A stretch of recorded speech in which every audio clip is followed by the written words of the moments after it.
Welcome to another edition of the Stacking the Box podcast with Matt Verderame and Sterling Holmes. I am Sterling Holmes. Verderame, how are you?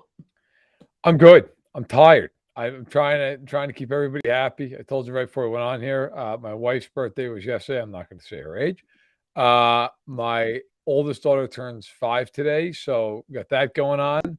My parents are in town for that birthday, and they have their 41st wedding anniversary today. So there's a lot going on. We're going out to dinner tonight. We're going out to dinner tomorrow. Look, it's all good things.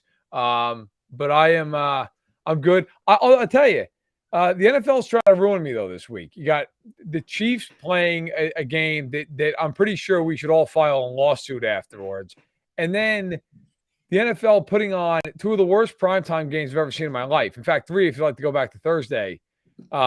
So a mixed bag. How are you? Well, throw in the fact that I am a Mizzou alum and a Mizzou fan. I am doing worse than you. Yeah. Water is now called martinis. Martinis in a pint glass was what I was crushing. I can't handle this anymore. Football sucks for me. This is not my dream. I'm not living it right now. But we got a lot to talk about. Other things, other teams in the NFL, I'm starting to have a little bit more faith in. And two of those teams are the Eagles and the Dolphins. Are you a believer in any of those two teams?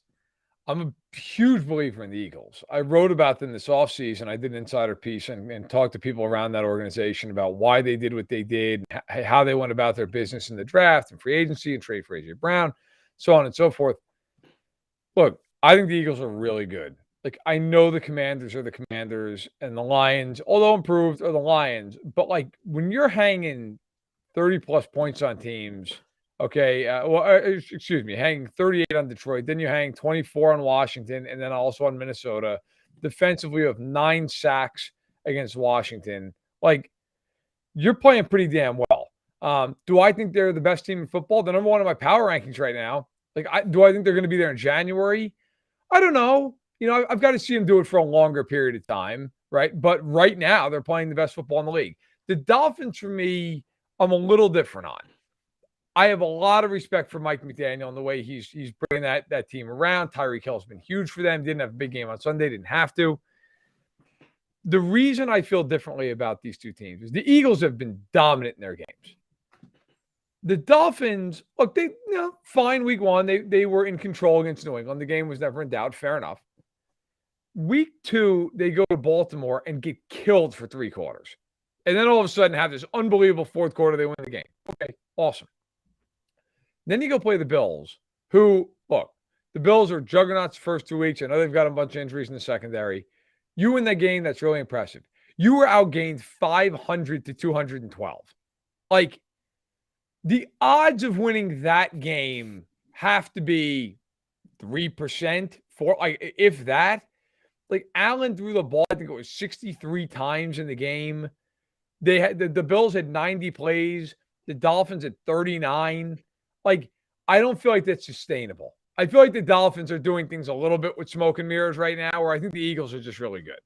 Yeah, fly, Eagles, fly on the road to victory. I mean, come on now. The Eagles have been incredible. Is Meek Mill coming out before every game playing dreams and nightmares? Because this team is pumped up. Jalen Hurts was the wild card for me. I thought the Eagles had a very deep roster. Their offensive line is incredible. Jason Kelce is just dominating guys at however old he is right now. He has not lost a step. The addition of A.J. Brown to go with Devontae Smith has been incredible for the wide receiving corps. It's not the backup college quarterback wide receiving corps of a couple years ago. They're legit. Dallas Goedert, they made the right decision letting Zach Ertz go because he's been a major factor. The additions in the secondary have paid an impact already. And then Fletcher Cox is still Fletcher Cox. But Jalen Hurts was the X factor. I don't know how good he's going to be, but he's been outstanding. Everywhere he has gone, he's won. Oklahoma, Alabama, does things the right way. He is a guy that you rally behind. I think if you live in Philly, that's the type of guy you want for your quarterback. They've bought into him. I'm all in on the Eagles in the NFC. That's the best team in the NFC right now. As far as the Dolphins go, I'm with you. It feels a little bit unsustainable. I'm not a firm believer in Tua. I would like to see what happens with the injury as well, whether he plays this weekend or not. I just don't know with the Dolphins. It's great they're off to an undefeated start, beating the Bills, but it does feel a little unsustainable. They've had one great quarter, and that's basically been it. Besides that one great quarter, that furious comeback against the Ravens, they've not impressed me. It just feels, and there's always a team or two like this every year. It's just like, I know they're winning games, but I feel like the floor is going to cave in at some point here. Like, their defense isn't stopping anybody. Baltimore went for 1,000,000 yards and points. Then you can sit there and say, well, Buffalo only scored 20 points, or 19 points. I get it. You gave up 500 yards of offense. Like, you're getting boat raced possession after possession after possession. And it's not like the Dolphins, if so many guys were out hurt and when they come back, like, it's pretty much who they are. Like, I'm giving them credit. They're winning games, and they beat a very good team in Buffalo. I think they beat a very good team in Baltimore. So, like, in that regard, yes, I'm impressed. And I definitely think they're a better team than they've been. But I don't see them. Like, do I think in January that they're going into Buffalo and win the playoff game? No, I don't. Do I think they're going into Kansas City and win the playoff game? No, I don't. So I think of the two teams, while I'm impressed by both, the Eagles, to me, it feels like that team could have like home field advantage and beat up on folks. I don't know. I feel that same way. The only question I have with the Eagles, and I'm with you, look, I love Jalen Hurts since college. My only question about it is when you get in the playoffs and you're facing Aaron Rodgers and Tom Brady, like, that's a whole nother level of football. Can you match that? But right now, I mean, I feel like you can. He's playing really well. So I'm impressed. I'm not surprised that Philadelphia is good. I'm surprised they're this good, but I'm not surprised that they're a team that looks like they can contend. Before we go forward, just with Miami, is it Tua Tagovailoa the one piece holding them back, or is there another issue in general that you're worried about going forward? I mean, look, Tua's okay. My main concern right now is their defense can't stop anybody. I mean, they're just giving up yards over and over. I mean, crazy amounts of yardage. Look, they look good against New England. New England has no offense. Like, to me, that's not a test. They've played two really good quarterbacks, great quarterbacks, and they've gotten absolutely smoked by both of them. So, I look at it and say, if the defense isn't good, at some point, the other part of this is too, is Miami's a new offense. So everybody's trying to figure out exactly what to do to hold them down, to stop them a little bit. How does that look in like week 9, week 10, week 11? Like, when teams now have tape on you for half a season. Look, Hill and Waddle are great players. I mean, they're going to be able to get themselves open. But are there other ways to shut them down? I think the Dolphins are probably a playoff team because I think we all were so excited about the AFC. The AFC is not great. The AFC really is not great. The AFC South, the whole division stinks, maybe except for Jacksonville, which we'll get to later. The North, the Steelers, the Browns, I don't know. Like, who knows with the Bengals, right? I mean, you look at the East, Pats and Jets aren't good. And then the West, everybody thought, well, the West is going to be – the West stinks. The West is borderline average. Like, the only team I have any confidence in the West is Kansas City. That's it. And they're coming off one of the worst losses I've ever seen the Chiefs have. So, I think the Dolphins are at least a playoff team, which I did not think they would be before the season. So we've talked about a couple 3-0 teams. Let's talk about an 0-3 team. You mentioned it. The AFC West Raiders. I know a lot of folks had them as a sneaky wild card team. Some people had the addition of Devontae Adams as one of the biggest moves in the offseason, and they're 0-3. They're inventing ways to choke away games. If they're down by 16, they storm all the way back just to be a 2-point conversion short. Are the Raiders already cooked 3 games into the season? The only reason I'm going to say no is because they play Denver at home this week, and then they play Kansas City at Arrowhead week 5 on Monday Night Football. They have to win both those games. Like, that's my stand. Like, it is last chance saloon for the Raiders. Like, you have to win. Now, by the way, should tell you something about Vegas, and I'm talking about the bookmakers, not the team here. The Raiders are 2-point favorites at home against the Broncos this week, which tells you all you need to know about what people think of the Broncos. But look, I mean, if they win those 2 games, then you're 2-3. You're not where you want to be. But you're 2-1 in the division. The Chargers are really beat up. You'd have a road win against the Chiefs. Like, now, look, do I think that's going to happen? No, I don't. I think they're going to beat Denver. I'll spoil that, but I think they're going to lose in Arrowhead. I don't think they're going into Arrowhead with that defense and beating Kansas City. I don't think's happening. But look, that's what they're faced with now. But at 0-3, like, my problem with the Raiders, and I led my Stack in the Box column with this on Monday. What is scary about them? Their offensive line is terrible. Devontae Adams, yeah, great, awesome. In 2 or 3 games, he's done nothing. Nothing. Part of that's because Carr's under constant duress, and unlike Mahomes and Herbert and Allen and Jackson, he can't move. Like, he just gets sacked or he has to throw the ball away. Defensively, do you know Chandler Jones right now? Would you like to take a guess at Chandler Jones' stat line through 3 games? 4 tackles. 5 tackles, 0 sacks.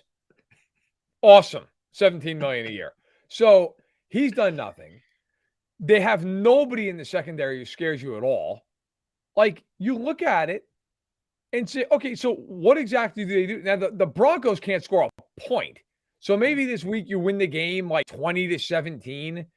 The problem is, unless you get the Chiefs apparently in Indianapolis, which is a horror show every time they go there, there's a good chance the Chiefs are scoring more than 20 points.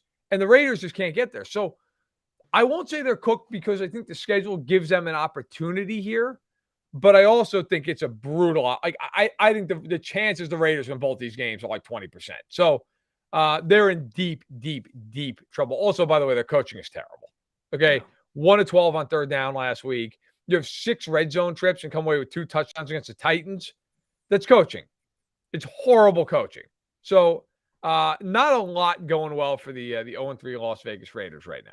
Yeah, the Raiders aren't well done, but they're medium well. They're getting close to being burnt right now because they have a tough schedule. They have to play the Chiefs 2 more times. I just don't believe in them. It's the offensive line. That's what it comes down to. I think Derek Carr is a very underrated quarterback. I think he gets bleeped on a little more than he probably should. I think he's a good leader. I think Devontae Adams was a great signing. Darren Waller is a fantastic player. Josh Jacobs has actually been fairly efficient this year, but he's not getting the ball enough because the Raiders keep falling behind early, and that offensive line is horrible. So what it comes down to is the offensive line will be the detriment to the Raiders this season. I do think they're cooked. I don't see how that improves as the season progresses. They couldn't even keep, what was it, second-round draft pick Alex Leatherwood from a year ago? First-round draft pick. And he's already off the team. If he couldn't make this roster, and they're like, yeah, that guy, we don't believe in him at all, that's a bad offensive line. I'll tell you what, the Raiders are like 1 injury away from being like, oh, wow, we picked 5th overall. Like, I mean, that's where this thing's going if they can't turn around a heartbeat. I've never been a fan of Josh McDaniels. I'm not a fan of him now. You know, in his last 25 games as a head coach, he's 5-20. Like, can't coach. He cannot coach. And to your point, by the way, they have the worst imbalance with run pass in the NFL, which is crazy because they haven't been getting blown out in any of these games they've played. But you've played the Titans and the Cardinals, and you're 0-3. Like that, I mean, and you, like you said, man, you say it right. Like Denver twice, which I don't know how hard that is, but it's a divisional team. Chargers again. You get the Chiefs twice. You still have to play the Rams on the road. You still have to play the Niners. Good luck to you. Yeah. Let's stick in the AFC West and look into the future with who is in more trouble, the Chargers or the Broncos. I debated about this for a long time. And as someone who's proudly not a fence sitter on anything in my life, I got to sit on the fence on this one. I think both of them are. Like, I really thought about it, and I'm like, which one's in my... And I was like, I think both for different reasons. So before I even go into a full answer, Russell Wilson, speaking of cooked, do you think he's cooked, or do you think he's just like, this is like the bad 3 games, he's going to get better? Only thing dude's cooking is expired tofu. This dude cannot cook at all. He looks brutal. There were like a half dozen throws in that Sunday night game, which, by the way, that game, the NFL should be sent to like Siberia for a couple weeks after that. But when you watch it, you're like, he can't throw a pass. Like, there are guys wide open. He can't throw the ball 5 yards. Then occasionally he'll have like a nice drive, but then he goes back to being terrible again. It's been bad football. So, but my point is, look, He's not played well. Hackett now has a coach to coach him, which is not exactly a ringing endorsement of his future there. I think they're good defensively, and I know Broncos fans are probably like, how can you only say they're good? Look how great they've been. They've played Geno Smith, Davis Mills, and Jimmy Garoppolo, who, by the way, my God, was he brutal on Sunday night. But I'll tell you, Trey Lance with a broken leg might be better. I mean, it was unbelievable how bad he was. I've never seen a guy be thankful for stepping out of the end zone for a safety, but if he didn't, he would have thrown a pick six. I mean, unbelievable how bad he was. And now they're without Trent Williams for 4 to 6 weeks. So, but the Broncos, to me, like, I think the defense is good. I think it'll be exposed a little bit more as they play better teams. The offense can't do anything, and the coaching stinks. I think they're about an 8 to 9 win team. The Chargers have infinitely more talent. But I got to tell you, like, look, the injuries, I'm not even going to go that deep into. We all know their injuries. That is a major, major problem, which is why I have them having major issues. Can we talk for a second about Brendan Staley? And like, what the fuck is going on with them? You have a quarterback who has fractured rib cartilage. You're down 38 to 10. You got your ass kicked. The game's over, Brendan. It's over. Like, move on. Start getting ready for Houston. He should have started watching tape about the middle of the third quarter. Okay. And they keep Herbert out there the whole game. And he's chucking balls down the field. Jalen Guyton, who's a reserve receiver, tears his ACL with a minute to go, down 28 points. Slater's now out for the year.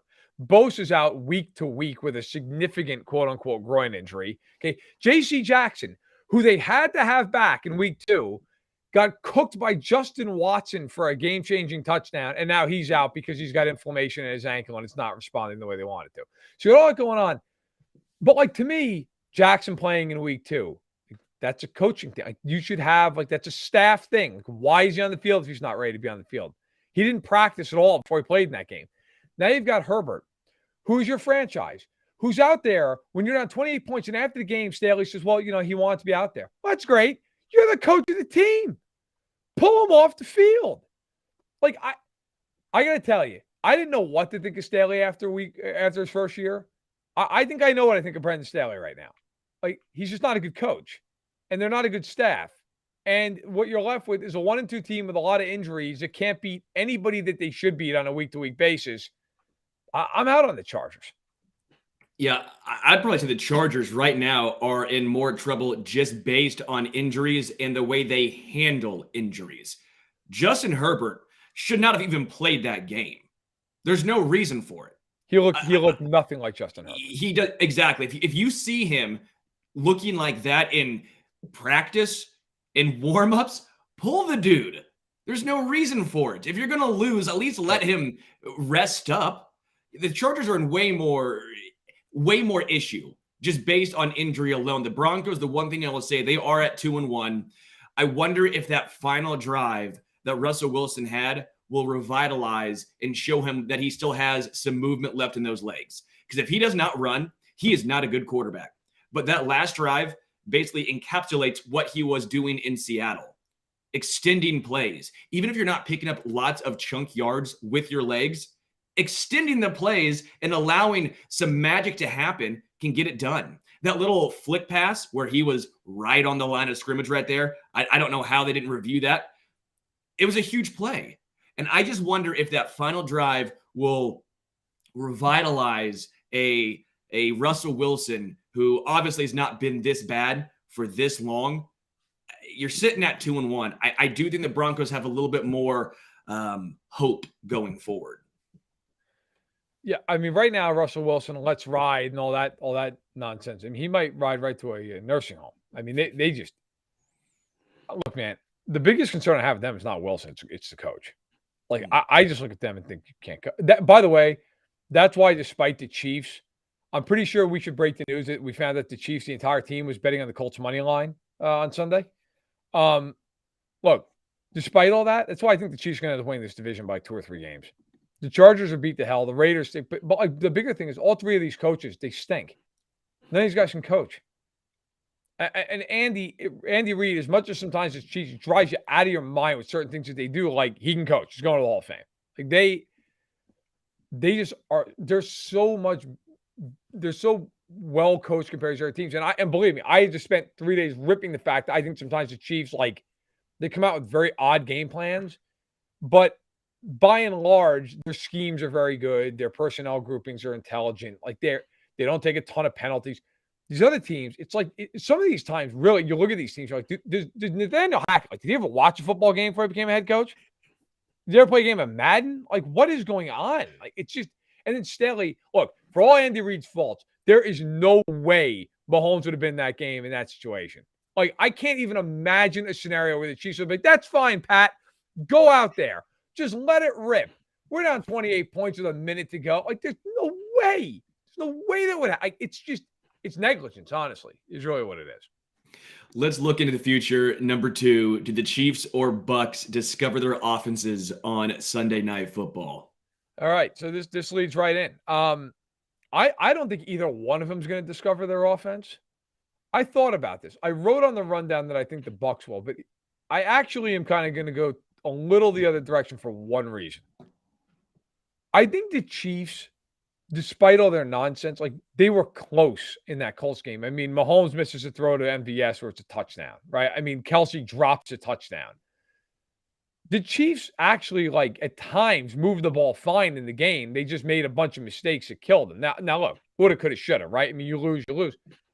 But when you're trying to project forward, woulda, coulda, shoulda actually can help sometimes. I thought the Chiefs were pretty close. I went back and watched that Packers-Bucks game. Like, now look, Tampa's getting Evans back, okay? Julio Jones is coming back a lot. Who knows how healthy he's going to really be. I don't know if Godwin will be back this week or not. But they look, I mean, like they're struggling to block. They're not getting open downfield. Like if Evans and Jones play, I think you just double Evans and basically say, look, Julio, go nuts, man. Like, go nuts and try to beat us. I don't think either team's going to go off on Sunday night, but I do think Kansas City's healthier and closer, whereas the Bucks, it feels like it's a significant work in progress right now. I think both teams have a decent chance of discovering their offenses Sunday night. I think the Chiefs' defense is legit, which poses an issue for the Buccaneers, but they're finally getting some receivers back. Scotty Miller and Russell Gage as your 1-2, that's just not going to cut it. Tom Brady, I've watched every single Bucs game so far. Tom Brady's not been the major issue on that team. The reason why, the offensive line's been a disaster, and his receivers cannot get open. There's no separation. Julio Jones at least gives you a big body guy, right? This puts Russell Gage as number 3, Scotty Miller number 4. Then you mentioned it with Evans. That's a massive player to get back. That's huge. Fournette's been fine. Fournette's a good receiving back as well. I think the Buccaneers could put up a decent amount of points, but the Chiefs' defense does look legit to me, and you mentioned it with the Chiefs. If they have a decent kicker, there's 7 points. Travis Kelce catches that touchdown, there's 7 points. MVS catches that pass, 7 points. Again, woulda, coulda, shoulda. They lost that game. But you mentioned it. That is a good way of predicting what happens going forward. Chiefs could have easily put up 34 points that game, and we would have been talking about what a laugher that was. So I think that's going to continue against a Buccaneers team who I don't think their secondary is anything special. They have a great linebacking core, right? But their back four is not great. If you want to see some separation, this is the game where you can see some separation from the Chiefs wide receivers. It's going to be interesting because, look, Tampa's got a good defense, though. Tampa's good up front. You're right with the corners. I mean, Carlton Davis and Jamal Dean, they're fine, but they're not overwhelming. I would argue that, I mean, the Chargers definitely have better secondary players. The Chargers defense is more talented. Now, whether or not it's better, we'll see as the year goes on. The big question to me in this game is real simple. Who's going to block? Who's going to block better? The Bucs are all beat up on the interior. Chris Jones should have a huge game. Okay, and the one advantage Kansas City does have in the game is Mahomes is mobile. Brady is not. That is the one advantage. But I got to be honest, man. The Chiefs, the last 2 weeks offensively, it's been discombobulated at best. I was shocked the Chiefs are favored in the game. Like, it's in Tampa. Now, it might get moved because of the hurricane, but I was surprised that the Chiefs were laying points coming into the week. But we'll see. We'll see. It should be a very interesting game. Let's look into the future. Number 3, better Super Bowl bet, Rams or Niners? So I initially put Niners, and then I remembered that Jimmy Garoppolo is involved, and I deleted it. And I put Rams. Because I'm sorry. I just can't see it. I just cannot see it. Jimmy Garoppolo is so bad on Sunday night. And there are games, I don't want to say often, but enough where Garoppolo does that. We're like, oh my God. what happened to you? Like, you can't complete a pass anymore? The Rams have the better quarterback. And I think the coaching is close. So I'm not like really swayed by that either way. But because of the quarterback, I think the Rams. But I got to tell you, I don't think either one of them is a great bet for the Super Bowl. Like, I just don't. You got to have Jimmy G go beat a lot of good quarterbacks. And I know I get they got there against Kansas City. I understand all that. But like, what was a huge reason they lost that game? The fourth quarter of the game, I always give Steve Spagnuolo credit for this. He was like, I don't care. I'm blitzing him every down. And if we lose, we lose. But like, I'm bringing Ben Neiman 5 times out of 4. It's coming every time. And he's got to get a rush on him. And Garoppolo's 3 of 11 in that quarter with a pick. So I'll say the Rams, but I think both teams have real issues. I don't think either one of them is an overly dominant team, despite having real stars on both sides of the ball in each city. Yeah, with the Niners, I was very enthused about their season going into it with Trey Lance. If you know me, heard me at all, I'm a massive Trey Lance supporter. I think he's going to be the best quarterback taken in that draft. But that injury obviously is going to set this team back. You see why they moved on from Jimmy G, or were trying to move on from Garoppolo, right? Yes. That game just put into perspective, they have a ceiling. I'm not saying Jimmy G is a horrendous quarterback. I think that's about the lowest you'll see from Jimmy G, but he does have games like that multiple times this season where you go, this guy looks like a third stringer on a team. Is he any better than, Josh Rosen? Josh Rosen does the same thing that game. It was one of those situations where you see why the Niners were trying to move on. I like the Rams still. They have so much talent on both sides of the ball. Aaron Donald is always going to be a game changer. I've always been high on Matthew Stafford. I would like to see what happens with OBJ. If Beckham Jr. goes back to the Rams, that's another weapon. And I think that really gives the LA Rams a boost. But even without OBJ, I think they have enough talent to potentially give at least the NFC Championship game a run for its money in what I think is a down NFC. As far as the Jaguars, looking at the future, Yes. number 4, are they a clear favorite in the AFC South? Yes, they are. Yes. And I spent the whole offseason saying I thought they'd be really, really improved, and I thought they'd be frisky. I did not pick them to win the division, but I remember, I don't know if it was on this podcast or on a radio interview, I was like, I thought like they might win that division. Like, they're going to play competitive games in December. I might have undersold them. They're good. If Jacksonville's go, I don't think Jacksonville's win the Super Bowl. Let's not go too far here. I think Jacksonville can win 9 or 10 games in that division. I don't think they're better than Buffalo or Kansas City or Baltimore or even like Cincinnati. Okay, I'm not saying that. But I think Jacksonville can play a certain way and win. They can run the ball. They can throw short. They can and I think Lawrence is only going to get better and better as the year goes on. I think they'll be able to expand their passing game. I think Jacksonville is better than people are maybe expecting them to be, or we're expecting them to be. This is a big test. They go into Philly this weekend. Like, if they win that game, now you're talking business. But even if they play just like a close game and they lose, I'm impressed. That division's a right division to be in. I could absolutely see Duval hosting a playoff game, and wouldn't that be fun?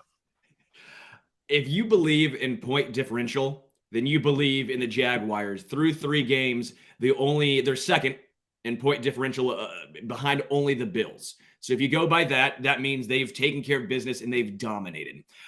I'm not going to go ahead and say they're my favorite in the AFC South. I still have the Colts. The Colts are notoriously slow starters. They look bad against the Chiefs, but still came away with a victory. I think Matt Ryan does have a little bit left in the tank. I think with Pittman getting healthier as the season progresses, Alec Pierce, some of the young wide receiving core, I think we'll see more separation. They made a lot of tough catches late in the game against Kansas City that really impressed me. Woods in the end zone, by the way, that's very nice for a rookie. I think their defense is fine.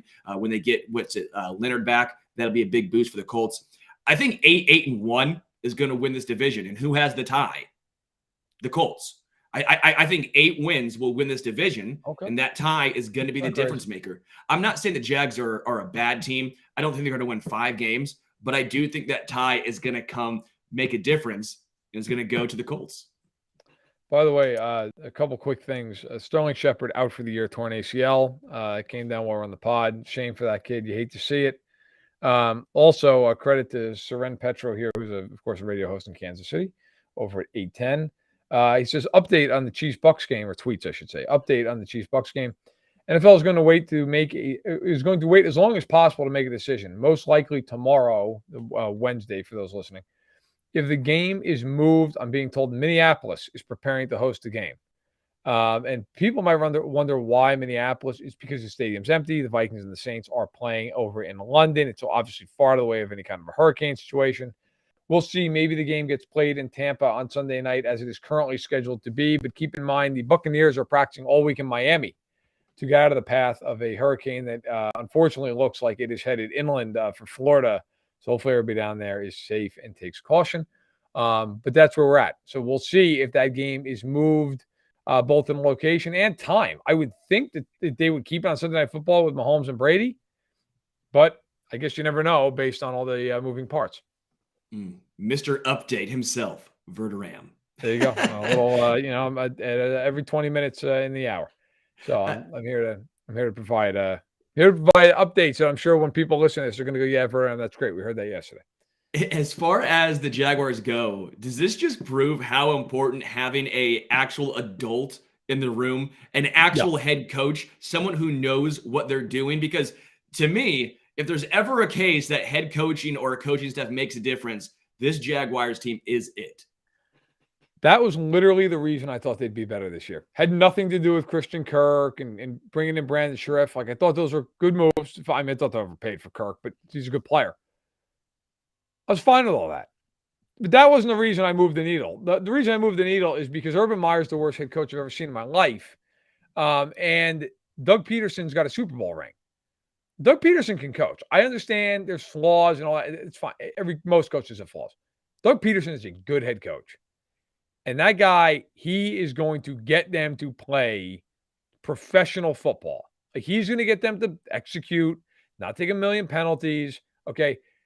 He's there to win football games. Urban Meyer didn't give a rat's ass if you won football games. Urban Meyer was there to collect a check and say he coached in the NFL.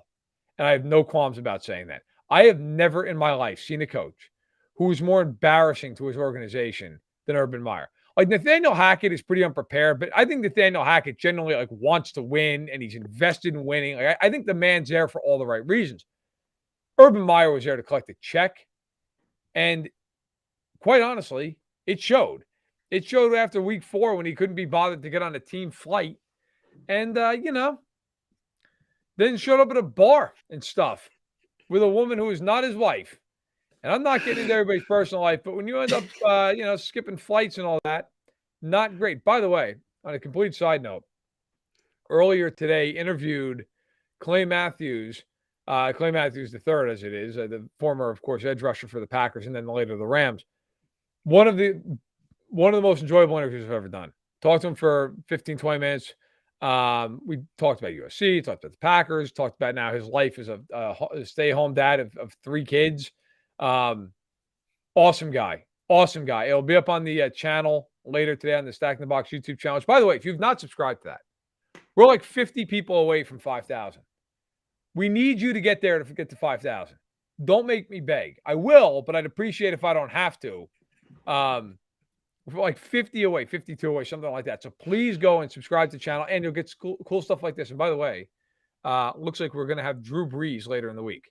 So we got Clay Matthews, and then we've got Brees potentially coming. It looks like it might be on Thursday. So stay tuned for that. I'll make sure to tweet all that stuff out. In the meantime, while Heisler bums it out, we're waiting for Ben Heisler. Look, let's get into some of the lines, okay? Now, Wait, we're not quickly. I have to ask you something. Right. Does Clay Matthews still have the long golden locks? Because that's all I really care about. Okay, good. Yeah, ponytail during the interview. But nicest guy. Sat there. We're talking a little bit before the interview. Went on, talked. It was really interesting. We talked a little bit about Green Bay and like what it's like to be a player there. Because have you ever been to Green Bay? No, and I actually might go this year. I have someone who said, "Hey, dude, if you want to get come to a game, I got you." And so I might go up there. So here's the deal. So by the way, we're going to be sans Heisler this week. We've done PTO, so that's fine and well. We'll handle his section without him. Although of course we'll never be the same. RIP Heisler. Look, so I've been to Green Bay a few times. I've never been for a game, actually, believe it or not. But I've been up to the city many times. My wife and I, we vacation each summer. We go like a little bit north of there. And we always stop over in Green Bay. Got a lot of good food options. And it's just so funny because when you drive in, it's like driving into like small town America to the hilt, right? Like it's little houses and cute little side streets. And then there's this mammoth stadium just in the middle of it. Like it's, every other stadium you ever go to, right? I mean, it's like a concrete jungle, and then you get to the stadium, and there it is, and the city surround. Not Green Bay. Green Bay. I mean, people have they're like, hey, you want to park in our driveway for $20 for the game? You're like, okay. I mean, it's different. It's a different experience, but it's awesome. But he had a lot to say about it. I hope people will check it out. Like I said, it'll be up later on Tuesday. Subscribe to the channel and make sure to give all videos, if you could, a like. It really helps us on YouTube. All right. Let's get into the games. Okay. Heisler, man's useless. He's on vacation. So we've got to get into the week 4 lines. By the way, it should be said, best bet history so far, we're 4-0 straight up this year. So we're rolling. Now we're going to screw it up because Heisler's not around. But seriously, we're only 4-0 because of him. Because of him. But let's get into a few games that we find interesting. So I'll kick us off. The Thursday night game, Miami's at Cincinnati. So you got the 3-0 Bengals, 3-0 Dolphins, the 1-2 Bengals coming off the first one of the year. Bengals wearing their whiteout uniforms. It's going to be the White Tigers this week here. The Bengals are favored by 3.5. The total is 47. Do you like the underdog play here with Miami with 3 and a hook, or do you look at the total? You like the Bengals? Where are you falling on this game? It all comes down to Tua Tagovailoa, and they're being very quiet on his front if he's going to be good to go or not. I am assuming he's good to go, but that line definitely feels sketchy to me because I was getting ready to put some money down myself on the Dolphins to win straight up. I was like, I love the Dolphins winning straight up. I like this. And then I go, let me check on Tua just one more time. Give me a little cause to pause. I don't like touching this game until I know. The backup quarterback for Miami wasn't the former Browns quarterback. Teddy Bridgewater. It's Bridgewater. He's fine. But I don't trust him to get the ball downfield to Tyreek Hill and Waddle. Okay. That ain't happening. So until I see any news on Tua, which I'm sure that's what Vegas is hoping, people put money on Miami now, then Tua's out. I don't like touching it. What about you? All right, so I'm going to take Miami to cover. The hook matters here. I would take them to cover. I don't know that they're going to win the game. Look, we talked about Miami at the top of the show, so I won't belabor the point. I think the Dolphins are improved. I do not think they're this juggernaut all of a sudden. Like I'm sorry. They have been improved and fortunate at the same time. And the Bengals, should have killed the Steelers, but just couldn't manage to do it with 5 turnovers and a missed extra point to win the game. A lot of weirdness. So I will take the Bengals to win, the Dolphins to cover. I think it's something like 27-24. I think it's a reasonably close game, but I like the Bengals. I think they're going to win. The total is interesting at 47. I can see that being an over. In fact, I think it's going to be way over. So take that for what it's worth. All right, let's stay in the AFC. 1:00 game Eastern. The Bills coming off of their loss, going to Baltimore, coming off of a win. Both teams 2-1. The Bills on the road here, 3.5-point favorites. Do you think the Ravens getting a little bit disrespect? By the way, the total high 51.5. I do think the Ravens are being disrespected right now. The Ravens have not shown anything outside of one horrendous quarter that makes you think they're should be giving a team 3.5 points at home. Lamar Jackson looks like an MVP candidate tied with Jalen Hurts right now, and no one's talking about Lamar Jackson. Lamar Jackson is being used as if, again, I know he's betting on himself. He's getting a lot of wear and tear right now, but he's winning. This is not Orlando Brown Jr. betting on himself and falling flat on his back. This is Lamar Jackson betting on himself and dominating. If you know me, I said the Bills were the best team in the AFC. I had the Bills going 14-3, but I think the Ravens win. I don't even think it's a cover situation. I think the Ravens win at home. I am all in on Baltimore right now. I tell you what, I'm with you. I'm with you. I've gone back and forth in this game, but Yeah, like I'll tell you. So I'm with you 100%. So I won't even repeat what you said. I'll make a different point here about both teams at the same time. Can I tell you one thing that scares me about both of these teams, though, right now? Both of them, if their quarterback doesn't make every play, it's a problem. Like, we're to a point now where Jackson and Allen run as much as running backs do. Like, Allen is running like 10 times a game. I saw a stat somewhere on Twitter. I forget who said it. Allen is accounting for 85% of Buffalo's offense. And Lamar is at 85.5. Like, I mean, at some point, that's not sustainable, right? Like, at some point here, either a guy gets hurt or, like, the guy just slows down because he's been doing – I mean, at some juncture, like Lamar Jackson, and I want to make sure I'm 100% correct on this because I looked this up earlier, and I just want to make sure. So Jackson's like as a thrower, he's 17th in yardage, but he's leading the league in touchdown passes with 10. As a runner, he's 5th in the league in rushing yards. Like, he's got 243 rushing yards, he's got the same damn amount as Christian McCaffrey. It's insane. He has more rushing yards than James Robinson, Leonard Fournette, DeAndre Swift, Aaron Jones, Miles Sanders, Dalvin Cook, Derrick Henry, Josh Jacobs. He's out rushing every single one of those guys. It's insane. I don't know it's possible. Like, as good as great as Allen has been, he's rushed for 113 yards. By the way, 3 yards less than your boy Clyde Edwards-Helaire. Okay. Sunk cost. Yeah. So Lamar Jackson's got 243 rushing yards and 9.3 yards a carry. He's got 2 touchdowns. My concern is at some point you've got to have a left hand to play with. Like, at some juncture, you're just going to have to be able to do something else. But I'll tell you, Buffalo and Baltimore, I mean, those 2 quarterbacks, there's got to be a prop out there. This is why we miss Heisler. What would the over-under be on the total yardage for those 2 guys combined in this game? 700? I mean, it's unbelievable. Nobody else in those 2 teams can do anything. It's unreal how dominant both guys have been to this point. It's like 2 superstar kids in high school who just dominate. That's what it looks like. It's just Josh Allen, Lamar Jackson, just, hey, we got 2 studs. You're playing quarterback and just do everything. And honestly, this game's going to be incredible. It will be. It'll be fun to watch. Whoever loses, 2-2. So the AFC's tight, man. The AFC's real tight. I don't know that we're going to have a team that wins 13 or 14 games in the AFC. Feels like a whole lot of like 11 and 12. All right. We talked about this game a little earlier. Let's put our prediction on it. Jacksonville at Philadelphia, line 6.5 for the Eagles at home, total at 48.5. I'll kick us off here. I like Jacksonville to cover. I don't think they win. I think Philly wins, but I think it's a good game. And you know what? I actually think we might see the over, but I wouldn't touch the total. I think it's like 28-24. I think it's a really good game. Doug Peterson making his return to Philly, all that. But I like the Jags to cover. I like the Eagles to win. Yeah, I like Jags covering as well. 6.5 just feels like a lot of points. I like the Eagles winning, though.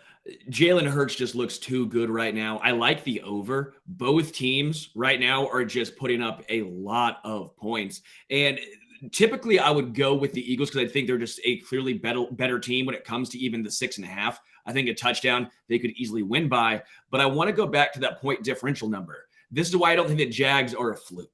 I don't think point differential is the end-all, be-all, but I do think it can be a good indicator of yes, it can. How legitimate is this 2-1 start for Jacksonville? And I do think it's legitimate. Jacksonville probably will have an issue running the ball. I love James Robinson. I really, really do. But Fletcher Cox in the middle, that's difficult to run against. The D-line for the Eagles is a legitimate force. No joke.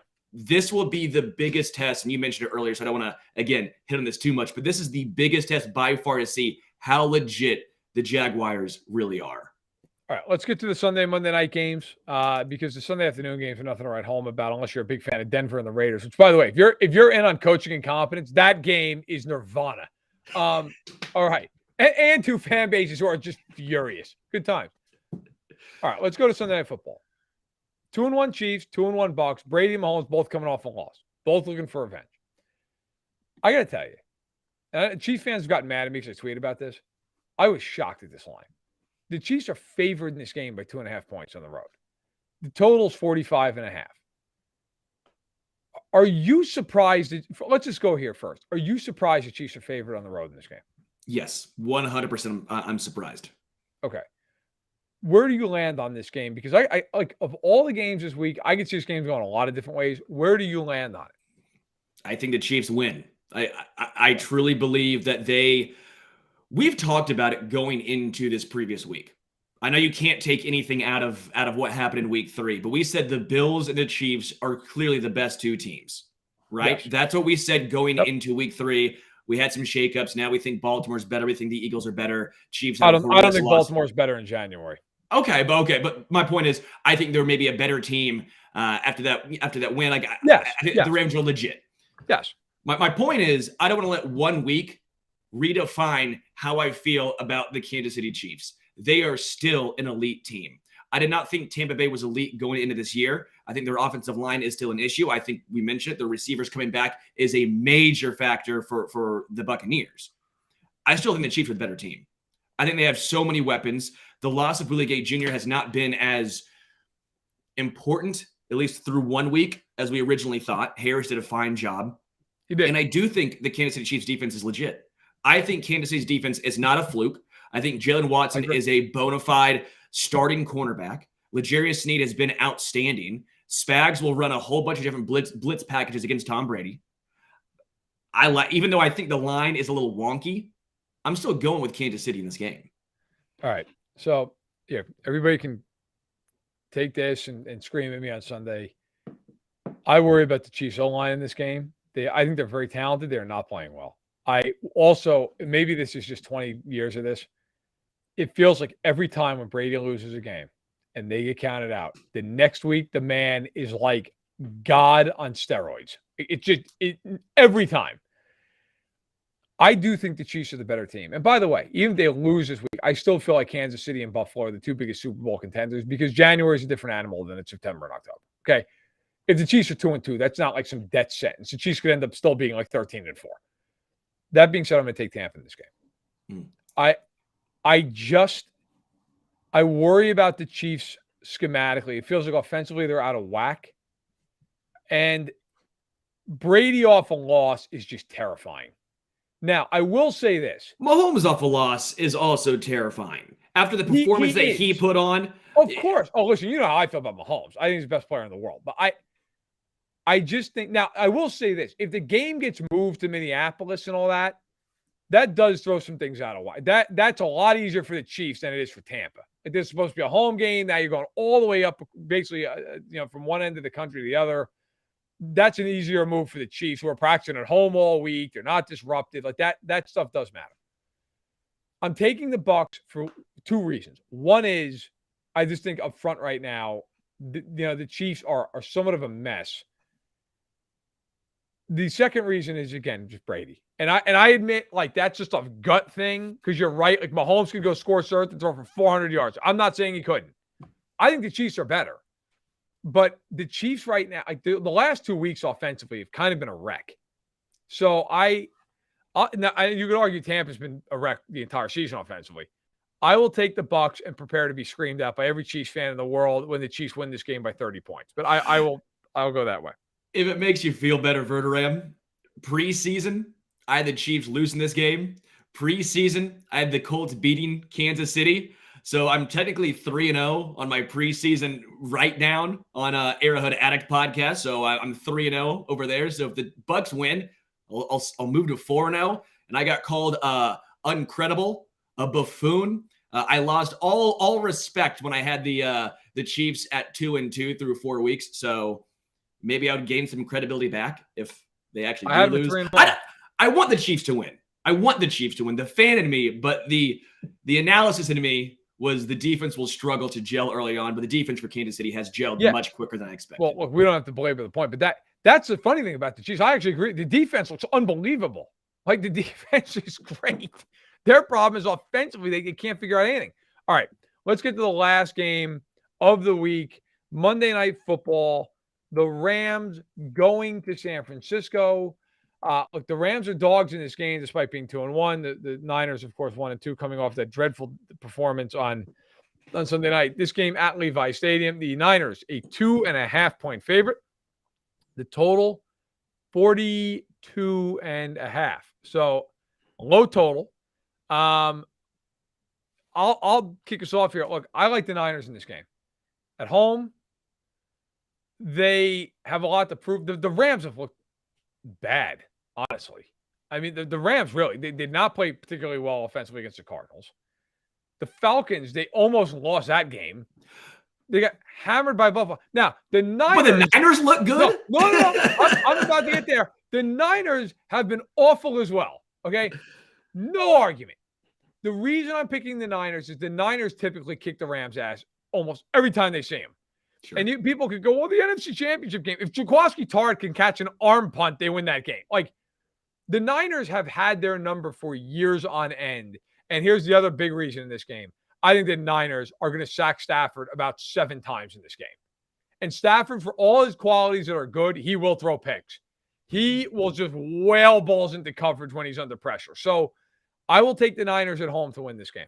Sounds like you expect the under 2, which sounds like you and I disagree on multiple fronts here because I'm ripping the over. Total. I think I like the over and I like the Rams. Okay. I think Jimmy G does bounce back because every time he has a horrendous game, you're like, this guy's just cheeks. This dude's 2 scoops of ass. He comes back, it's like, all right, well, how do I move away from this guy now? I get that argument, and I think George Kittle will get more involved in this game. Kittle did look like a beast in the block game this past week. He looks healthy, right? Yep. They'll use Debo more. Brandon Ayuk's fine. I like the offense for San Francisco having a bounce back game, but I do think the Rams bounce back as well. I just like Matt Stafford more so than Jimmy Garoppolo. As bad as the offensive line so far has been for the Rams, they'll find ways to get this done. McVay is too smart. They'll get quick passes out. They'll find a way to slow down San Fran's pass rush. And I just like the Rams better. It comes down to who do I trust more, Garoppolo or Matthew Stafford? I trust Stafford. Fair enough. I will say this, to your point. One thing that does scare the hell out of me, not only this game going forward for the Niners. Trent Williams about 4 to 6 weeks. You don't have him. Laken Tomlinson's gone. Alex Max. Like, it's a problem. Jimmy G's really good when he's up. Actually, he's not really good. He's capable when he's upright and he's protected and everything's going well. Not so much when he's under duress. And that offensive line is a shell of what it once was. So something to keep an eye on. All right. Let's wrap up here. We've forced people to listen for almost an hour. What's going on in your life other than deep pain and martinis in pint glasses? Well, last week it was darts, and I actually had to go play darts halfway through. I went to that dive bar halfway through the Monday night football game because I was like, this game is just so bad. I need to take my pain out on triple 20s. But now I'm going to a lot of concerts. Just saw Jimmy Eat World about a week ago. Went to Dinosaur Jr. This past Saturday. Really good late 80s, 90s band. Extremely musically talented. Singer is a wild card, great guitarist, but dude just I don't know, very introverted, I would say. And then I'm going to go see The Cult tonight. CULT, The Cult. If you know who they are, really good. Again, late 80s, 90s rock band. Going to see them tonight. So big music guy right now. What about you? Okay.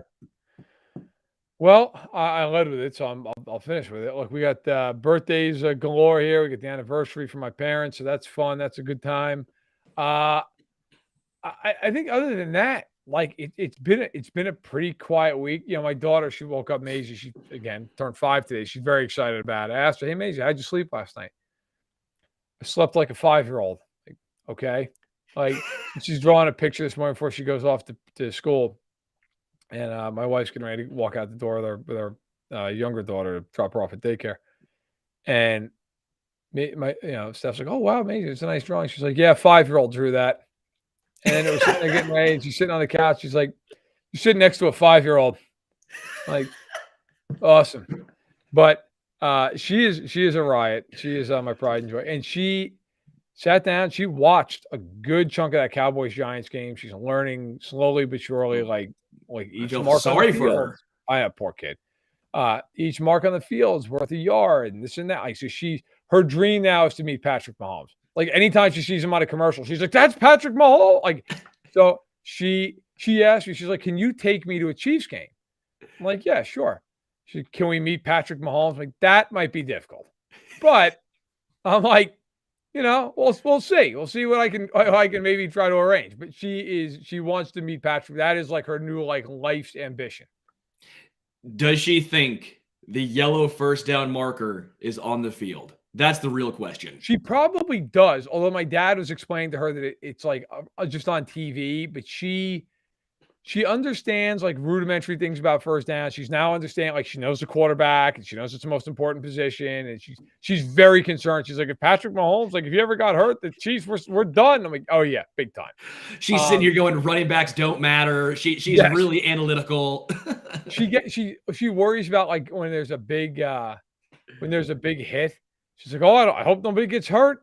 Like that, like that's her. She's very concerned about that. Like if any guys on the turf, even if it's like a minor thing, she's always like very concerned. Empathy. Good for her. But her big thing now is that she wants to go to a game. So I told her, I'm like, look, this year might be a little tough because we're already getting into the season and whatnot. But I'm like, next year, yeah, we'll pick a game. I'll just be a fan. I'll just go out there. I'll take the day off. Yeah, she's excited, but she wants to meet Mahomes. So I'm like, all right, I don't know how I'm going to work the contacts in life that I have, but like, is this even humanly possible? Like, can we make it? So we'll see. She's 5. We can try and trick her. We can get a wig or something. I don't think so, man. She's pretty on top of it, but I would actually pay to see it because there's just the way she is. Like, I don't think she'd be in awe at all. I feel like she'd just be very like, you're Patrick Mahomes. What's going on? Like how like she would just have a full blown conversation. I don't think she'd be like nervous or I think she just launched right into like, she's realizing now that these guys are also like people away from the field. Because I think they're seeing him on a commercial. Actually, she's like, is he also more than like a football player? I'm like, well, yeah, he's a person. She's like, are they all people? Like, yeah. Like, and she's like, oh, I always just thought, like, it's just like all they do is play football. I'm like, no, honey, like, they have families. And she's like, is he a dad? I'm like, yeah, he actually is a dad. Like, he's got a little girl. Oh, wow, that's pretty cool. So, like, you guys are the same? Like, no. But I'm like, well, we are both dads. Okay, little girl. So, yeah, in that regard, yeah. Otherwise, no. And then, like, it dawned on her because she knows, of course, I do for a living. She's like, have you ever talked to Pat Mahomes? I'm like, I have actually. Yes, I've spoken to him before. I think once or twice. It's like, oh, that's pretty cool. So, like, for the first time, like, I was like cool in her eyes. Like, oh wow. So, yeah. So that's where we are. That's her life right now. It's turning 5 and eventually trying to meet Patrick Mahomes. That's her goals. Great goals, man. Frankly, my goal is just turning 29 whenever that happens, and then meeting Patrick Mahomes too. I met him one time, but it was quick. It was for an event, and I was setting up for it. So, the only time I interviewed him for the Super Bowl when they beat the Niners. I was just down covering the game and it was just a presser or whatever. But yes, talk to him for a few questions, whatever the hell that's worth. Yeah. She was thrilled. She's like, oh, really? You talk? I'm like, well, yeah, it's my job. Like, I didn't sit down like have dinner with him. Verderame. Look at you. So I was like, that's my job, and so she was like, okay, that's pretty cool. I'm like, all right, I'm glad you're impressed by that. I'm like, yes, it was me and about 100 other people just screaming questions at him, and he dropped an answer. But in any event, hey, look, we've been here for an hour. If you don't already subscribe to the channel, please do it. We are like 50 people away from 5,000. And if you're not subscribed to the channel, the hell's wrong with you? You're hurting our numbers. Maybe you even beat 5,000. Okay. Maybe you can be that person, that guy, that girl. So would really, really, really appreciate that. But already appreciate you for being here, for listening. If you made it all the way into the show, thank you so much. We, of course, will be back, or I will be back on Sunday on the Stack in the Box podcast for the preview of Week 4 with Ian McMillan. We talk about every game each week. Of course, you can find Sterling Holmes over on the Arrowhead Addict podcast later today. And then on Sunday, I'm sure it'll be a palooza after the Bucs game, one way or the other. Myself and Adam Best and Patrick Allen and Matt Connor. We basically have the entire city of Kansas City in for that pod. So plenty more from us throughout the course of the week. Really looking forward to seeing and hearing from all of you. Good luck to your teams this week. We'll be talking to you. Good luck and enjoy the rest of your Tuesday. For Sterling Holmes, I am Matt Verderame, and this, of course, has been Stacking the Box.